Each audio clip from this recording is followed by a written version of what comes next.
안녕하세요. 네. 안녕하십니까. 안녕하세요. 네, 시작하겠습니다. 먼저 첫 번째 파트 1부는 저희가 이제 공장 심사의 대비를 어떻게 할 것인가에 대한 부분입니다. 공장 심사의 케이스에서는 먼저 서빌리언스 패실리티 인스펙션과 포 케이스 패실리티 인스펙션, 포스트 인스펙션, 즉 심사를 나오는 유형이 이렇게 세 가지로 갈라지더라는 거죠. 그 케이스들은 뭐냐면 말씀드렸지만 제품을 먼저 등록할 수가 있어요. 우리 공장 등록을 FEI라는 번호를 먼저 따고 그 다음에 NDC 번호라는 제품 등록을 먼저 한 다음에 일정량이 팔린 후에 1, 2년 후에 랜덤으로 또는 그 정기적으로 걸리는 어떤 이유에서 저희가 감사가 이루어지는 케이스인데요. 이거는 왜 서빌리언스냐라고 한다면 한 번 왔다가 다시 오는 건가? 아니고요.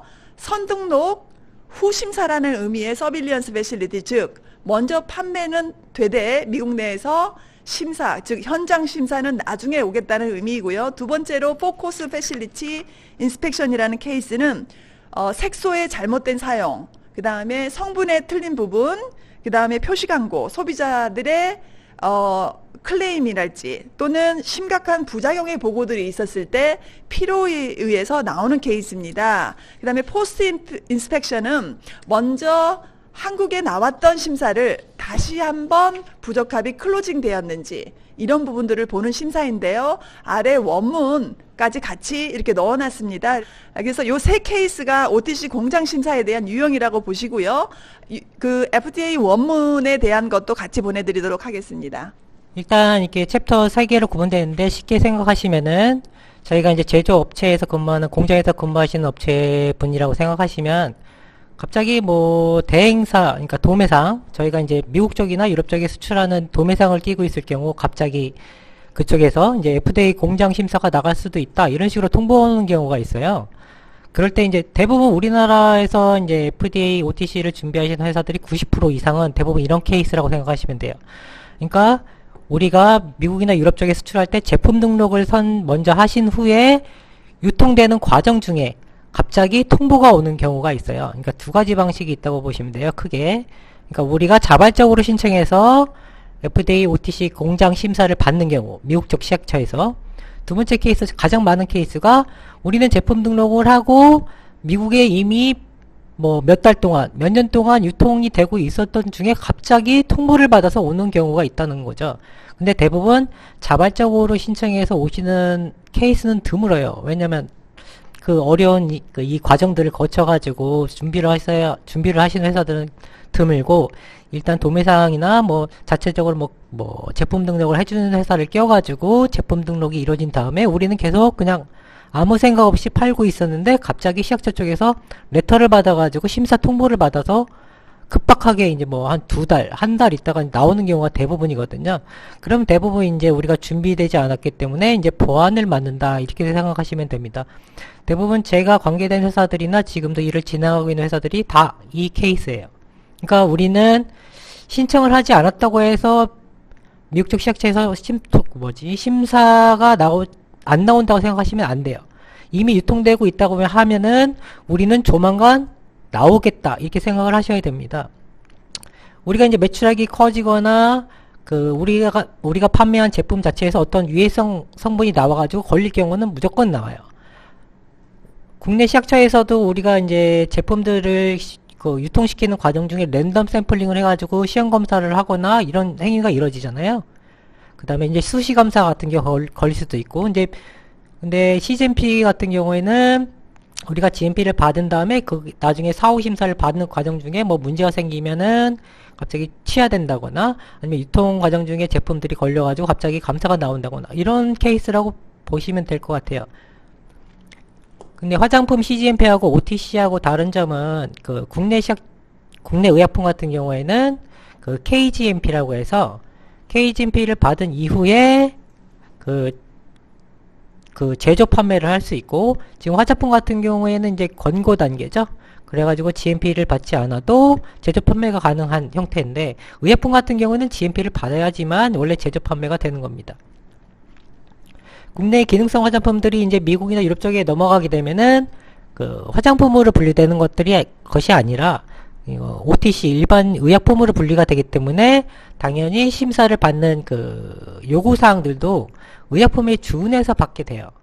근데 완벽하게 이제 애매모호한 게 그 미국 쪽에서 나오는 심사관들이 완전히 의약품으로 인식하고 오시는 게 아니라 그 한국에 있는 기능성 화장품들이 이제 의약품으로 분류되지 않고 화장품으로 분류된다는 걸 어느 정도 알고 옵니다.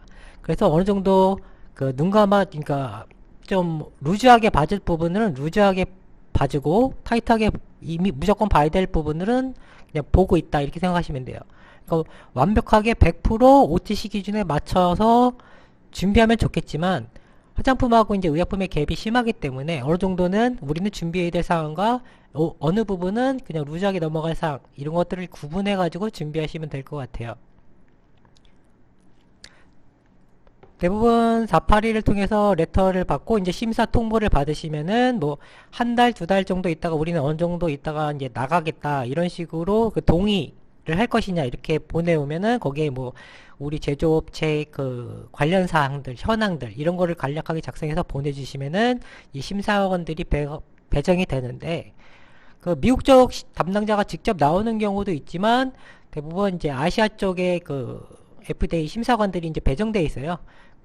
전에 케이스 같은 경우 인도에서 나오는 경우도 있었는데 인도 분이 나오셔갖고 그렇게 이제 배분을 받은 분이 나오시면은 대부분 한 일주일 정도, 5일 정도 이제 심사를 진행하시게 됩니다. 그 진행 방식은 여러분들이 이제 시약처 심사를 받으셨을 때처럼 뭐 현장을 보고 이제 대부분 소프트웨어, 그 매뉴얼이라든지 뭐 점검 일지 뭐 이런 것들을 주로 보게 되겠죠. 근데 기간이 길다 보니까 시약처 같은 경우는 국내 시약처 같은 경우는 2일 내지 3일 정도 보시지 않습니까? 근데 이거는 거의 대부분 일주일 보신다고 생각하면 됩니다. 그 뒤에 그 진행사항들은 똑같아요. 시약처에서 하듯이 심사를 받으시면서 이제 보안이나 지적사항이 발견된 것들은 FDA 483 문서라는 걸 발행해가지고 이제 주요 지적사항하고 보안 요청사항들이 이제 오죠. 그리고 그것들을 우리 보완해가지고 레터를 보내서 담당자가 확인한 후에 오케이가 되면은 45일 이내에 심사 결과가 이제 결정이 돼가지고 이제 등록이 되는 거죠. 여기 이제 FDA 483 도큐먼트 그 예시라고 보시면 돼요. 여기 보시면은 이제 주요 지적사항들이 있고 뭐 어떤 걸 요구하고 있는지 이런 레터가 이제 실제적으로 국내 업체가 받은 레터라고 생각하시면 됩니다. 이거에 대한 내용들은 이제 뒤에 어떤 것들이 주요 지적사항이었는지를 이제 설명을 드릴 거예요. 그 공정심사의 범위는 대부분 하드웨어, 그 다음에 소프트웨어를 중심으로 이제 분류돼 가지고 이루어지는데 그 대부분 근거 요구사항들은 그 FDA CFR 210, 그 다음에 CFR 211에 근거해서 이제 요구사항들, 여기 보시면은 지금 화면이 작게 보이시는데 여기 이제 요구사항들이 있어요. 이거를 쉽게 생각하시면은 우리 CGMP 받으실 때 우수 화장품 제조 및 품질 관리 기준 있죠? 거기 보시면은 이제 요구사항들이 들어가 있지 않습니까? 그거에 이제 미국 시약처판이라고 생각하시면 돼요. 근데 대부분 여기 요것들을 클릭해서 이제 나중에 이 212 문서 같은 거를 보시면 클릭해서 들어가시면은 대부분 이제 의약품이란 용어가 많이 들어가요. 왜냐면 212 자체가 의약품 전용이기 때문에 의약품이란 용어가 들어가는데 그 의약품이란 그 드럭이라는 용어를 제외하고는 대부분 요구사항들이 거의 동일하다고 보시면 됩니다. 그래서 그쪽에서도 이제 미국 FDA 그 심사관들이 나올 때도 그 체크리스트를 가지고 오셔가지고 다 평가를 하신다고 보시면 돼요. 하드웨어 부분에서 이제 현장을 돌면서 이제 심사를 하기 전에 도면을 먼저 요구를 합니다. 레이아웃. 우리가 만약에 ISO 22716 받고 뭐 CGMP를 받지 못한 회사다. 그러면 제가 봤을 때는 100% 리모델링을 하셔야 돼요. 그리고 CGMP를 받은 회사들 자체의 물동선, 인동선도 OTC 기준에 맞게 레이아웃을 다시 재설계하거나 아예 다른 층으로 분리해서 아예 동을 만드시거나 하셔야 돼요. 이제 동을 만들다기보다는 층을 완전히 구분하는 게 원래는 FM입니다. 국내 화장품 같은 경우는 청정도 그레이드가 이제 3등급, 4등급, 1등급, 2등급, 3등급, 4등급으로 분리되는데 대부분 의약품에서는 A, B, C, D 그레이드로 분리가 되죠. 화장품 CGMP 같은 경우는 탈갱이를 거쳐가지고 뭐 3등급을 가거나 2등급을 가거나 이게 동선이 겹치더라도 그렇게 크게 문제를 삼지 않는데 OTC 같은 경우에는 우리가 만약에 화장품으로 치면 2등급으로 설정되어 있는 구간이라고 하면은 갱이실부터 시작을 해가지고 그 2등급 갱이 복장을 입은 사람이 2등급 구역 내에만 이동할 수 있도록 이렇게 동선을 만드셔야 되는데 그렇게 하려면은 거의 그 제조업체를 그 레이아웃을 그릴 때 반은 쪽에서 2등급 거의 반은 쪽에서 3등급 구역으로 이렇게 분리를 아예 시키셔야 돼요. 그 말뜻은 2등급 갱이실 화장품으로 따지면 3등급 갱이실을 별도로 두고 동선을 따로 만들어야 되는 거죠. 원래 원칙 GMP에서 가이드에서 이제 원칙은 의약품 제조 공간과 원래 화장품 제조 공간은 아예 분리가 되셔야 돼요. 근데 그렇게 하기 힘들잖아요. 대부분 회사들이. 그렇기 때문에 아예 그 층 하나를 만드셔갖고 아예 의약품, 그러니까 OTC 전용 제조 구역을 설계하시는 경우가 대부분이라고 보시면 돼요. 근데 이게 케이스 바이 케이스이기 때문에 화장품 제조 구역 안에서 OTC 공장 심사를 통과한 경우도 있어요.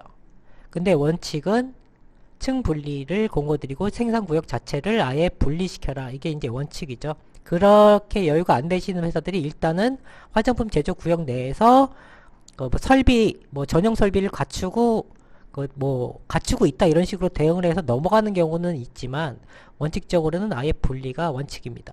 그리고 이제 시약처에서 심사를 받아보신 분들은 알겠지만 대부분 이제 물동선, 인동선을 따라가지고 이제 차례차례 현장 점검을 받게 되잖아요. 그 FDA 심사를 받으실 때도 똑같다고 생각하시면 되고 일단 물동선 중심으로 그 원료나 자재가 이제 반입되는 공간부터 이제 쭉 순서대로 제조 공정 흐름대로 이제 현장을 본다고 생각하시면 돼요. 뭐 제조 시설, 그 다음에 품질, 설비 이런 것들을 제대로 갖추고 있는지를 점검하게 되죠. 그 다음에 설비들은 어떻게 관리하고 있는지 중점적으로 이제 보게 됩니다. 여러분들이 생각하실 때는 이제 미국이나 유럽 쪽 화장품 공장들이 국내 화장품 공장보다 훨씬 더 깨끗하고 잘 유지가 될 것 같잖아요. 실제적으로는 해외 공장들보다 국내의 CGMP 받은 공장들이 훨씬 더 그 내부가 깨끗하고 잘 관리되고 있다고 생각하시면 돼요.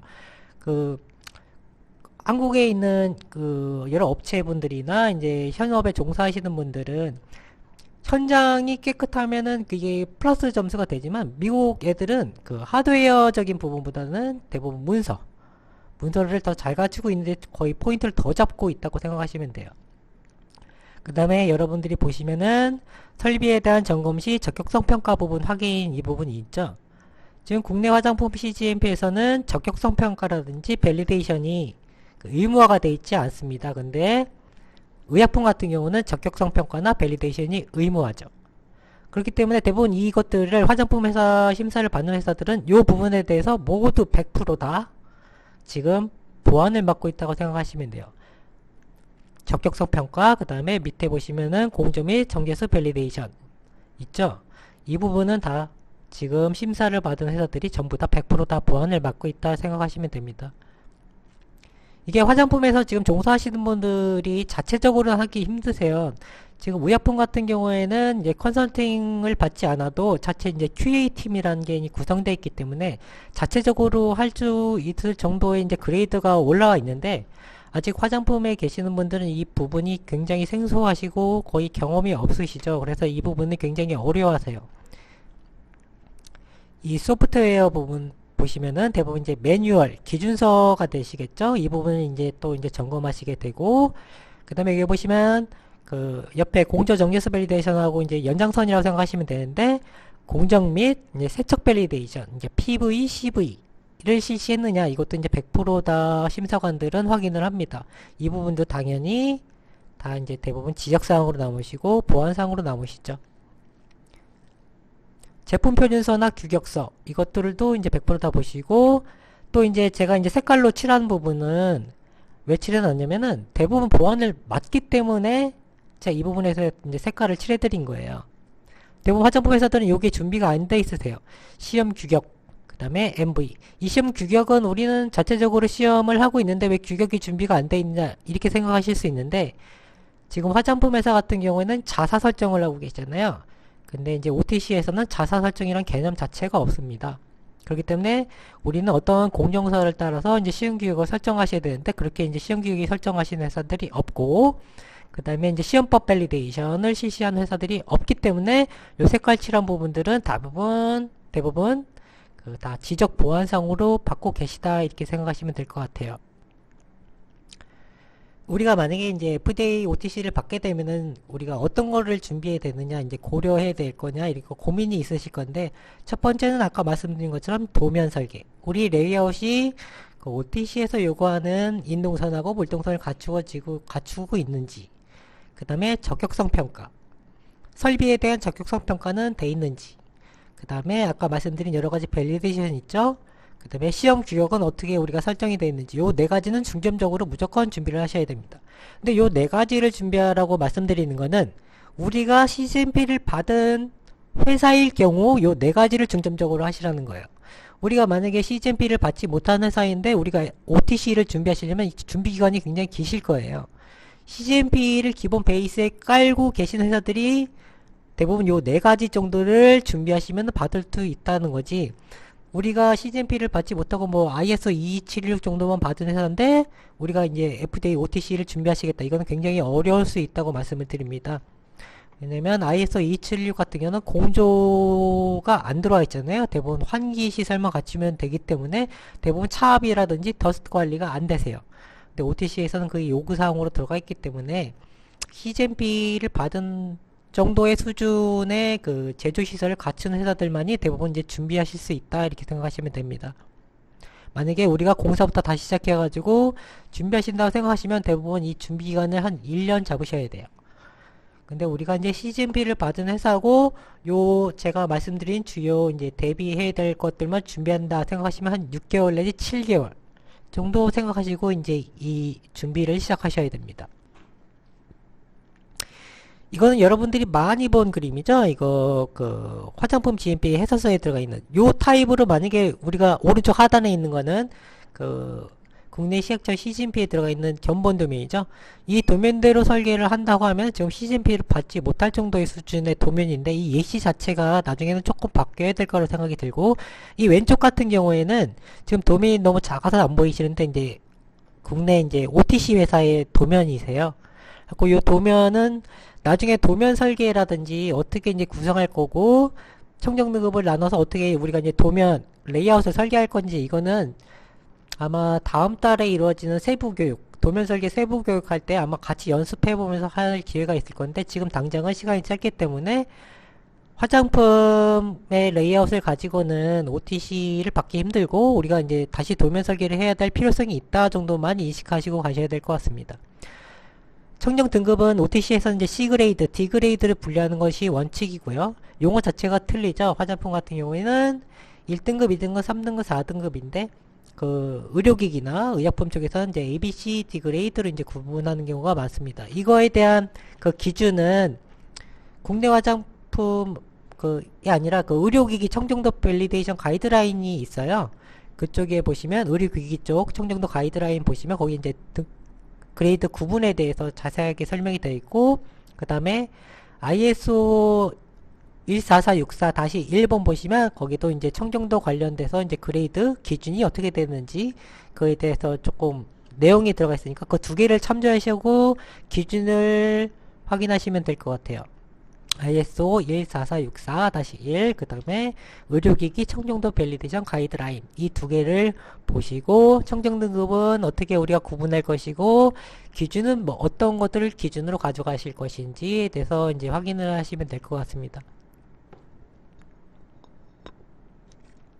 우리가 CGMP를 받았는데 도저히 공정 부지가 안 나오고 다른 층이 없다 하시면은 일부 리모델링을 거쳐셔가지고 그 도면을 조금 일부 수정하시고 이제 접근해 보시는 것도 저는 추천을 드려요. 근데 이거 아까 말씀드렸다시피 이건 원칙은 아닙니다. 아예 분리가 되지 않은 것에 대해서 보안을 맞을 요지는 있어요. 근데 일부 화장품 회사들이 화장품 제조 구역 내에서 통과하는 회사가 있기 때문에 100%라고는 말씀을 못 드립니다. 근데 원칙은 아예 분리가 원칙입니다. 이거는 아까 이제 확대해드린 그림이고, 이거는 아예 CGMP도 이제 통과하기 힘든 도면이죠. 그래갖고 이거는 좀 참조하지 마시고, 그 다음에 여러분들이 이제 적격성 평가라는 말을 많이 들어보셨을 거예요. 적격성 평가는 뭔가? 이거의 대부분은 그 제조 설비, 품질 설비에 국한돼서 말을 하는 요구사항이라고 생각하시면 돼요.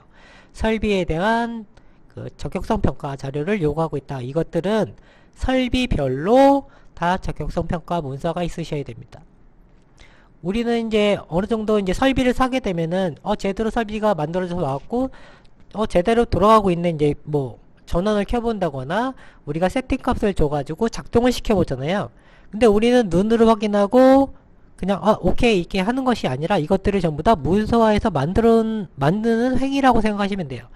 그러니까 우리가 예를 들어서 제조구역에 들어가는 설비들이 보시면 뭐 대표적으로 믹서, 그 다음에 충전 공정에 들어가는 충전기 이런 것들이 있고, 그 다음에 QC에 들어가면은 QC 시험 설비들 있죠. 주요 시험 설비들 뭐 pH메타, 뭐 점도계, 그 다음에 HPLC, 뭐 GC, 뭐 AA, IR 이런 것들 있죠. 이런 것들이 각각 설비에 대한 적격성 평가 문서가 다 있으셔야 돼요.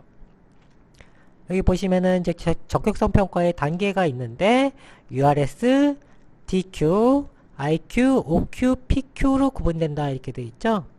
URS 같은 경우는 뭐 밑에 영어로 된 원문을 읽어보셔도 되지만 쉽게 생각하시면은 사용자의 요구사항이라고 생각하시면 됩니다.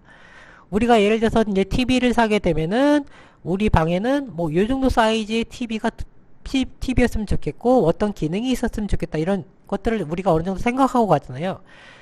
방 하나가 굉장히 작은 평수인데 우리가 막연하게 뭐 70 뭐 사이즈가 굉장히 큰 거 사시게 되면 그거는 뭐 별 효용 가치가 없잖아요. 그렇기 때문에 우리가 요구하는 사항들, 우리는 만약에 홈 믹서를 사면 500kg짜리가 필요한데 온도 값은 어디까지 세팅이 됐으면 좋겠고 회전 값은 어디까지 회전값이 작동이 됐으면 좋겠다. 이런 요구 사항들 있죠. 이 요구 사항들을 이제 회의를 거치면서 이제 제조 설비를 만드는 업체하고 이제 얘기를 나누시잖아요. 그런 요구 사항들을 정리해 놓은 문서가 URS라고 보시면 돼요. 사용자의 요구 사항들. 그 다음에 DQ는 그 URS를 바탕으로 그 설비를 만드는 업체에서 디자인을 하게 되지 않습니까? 그때 이제 디자인을 하면서 나오는 문서가 이제 DQ라고 생각하시면 돼요. 디자인 퀄리피케이션 이렇게 해갖고 DQ. IQ는 뭐냐면 DQ를 바탕으로 이제 제조 설비들을 만들어 가지고 다 조립이 된 다음에 아니면 뭐 일부 분리해 가지고 제조업체에 가져와서 이제 조립을 하게 되잖아요. 조립을 하고 설치가 끝난 후에 하는 것들이 이제 IQ라고 생각하시면 됩니다. IQ, 인스톨레이션. 그러니까 우리가 작동을 시켜보는 거죠. 기본적인 작동. 그래갖고 뭐 전원이 들어오는지 설치는 제대로 됐는지 이런 것들을 보는 게 이제 IQ 단계에서 나오는 문서, 그런 내용들이 들어가요. 제대로 뭐 설치가 됐는지, 어느 구역에 설치가 됐는지, 뭐 이런 것들을 간략하게 하는 것, 인스톨레이션. 그때 나오는 문서가 IQ라고 보시면 돼요. OQ는 뭐냐면은 IQ를 한 다음에 우리가 이제 회전값, 만약에 우리가 제조 설비를 홈 믹서라고 생각하시면은 그 RPM 값을 세팅을 했을 때 그 RPM 값만큼 우리가 작동을 하는지 확인하는 거. 그 다음에 우리가 온도 세팅 값을 주면 과연 그 온도 세팅 값에 근접하게 온도가 올라가는지 작동을 시켜보는 거예요. IQ에서는 전원만 끼고 뭐 제대로 설치가 됐는지 위주로 보고, OQ는 우리가 세팅 값을 줘가지고 그 세팅 값대로 제대로 작동을 하고 있는지 보는 것이 이제 OQ라고 보시면 돼요. OQ 단계에서 행하는 행위들과 문서들. 그게 이제 OQ 문서입니다. PQ는 실제 내용물을 넣어가지고 돌려보는 거예요. 그러니까 OQ의 행위를 똑같이 하는데 내용물, 그 다음에 뭐 품질 분석 설비를 생각하시면은 이제 측정해야 되는 성분들, 내용물을 넣고 이제 측정해 보는 거.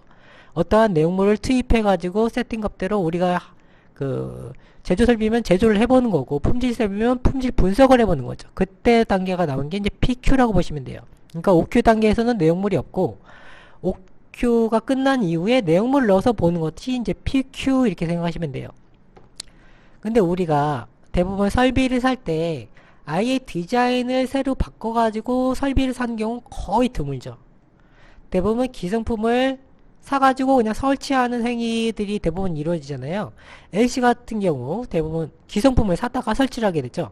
그렇기 때문에 대부분 이런 기성품을 사가지고 단순히 기성품을 사가지고 만들어진 설비를 사가지고 그냥 설치를 하는 경우에는 ULS나 DQ 문서가 거의 존재하지 않습니다. 근데 우리가 그 현장에 계신 분들이 가장 고민해야 되고 힘들어하는 부분이 뭐냐면은 그 밸리데이션입니다. 밸리데이션.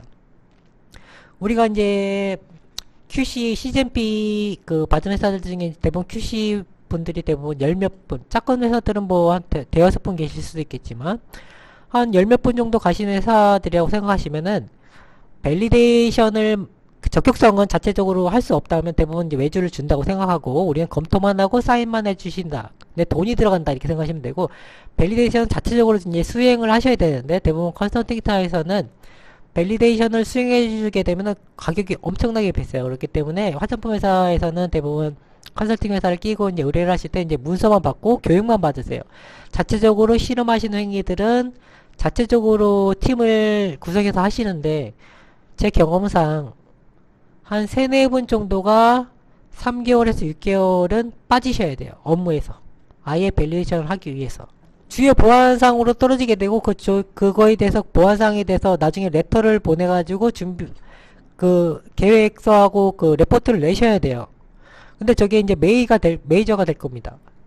근데 PQ, 우리는 IQ, OQ만 하고 PQ는 하지 않았다.